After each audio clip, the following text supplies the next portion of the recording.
எங்கள் வீட்டில் இன்றைக்கி சுட சுட சாதம், வெண்டைக்காய் சாம்பார், கருவாடு வறுவல்,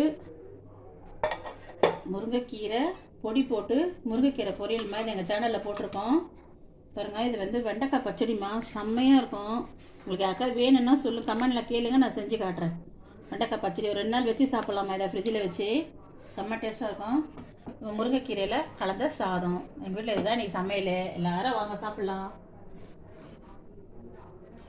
எங்கள் வீட்டில் இன்றைக்கி சுட சுட சாதம், வெண்டைக்காய் சாம்பார், கருவாடு வறுவல்,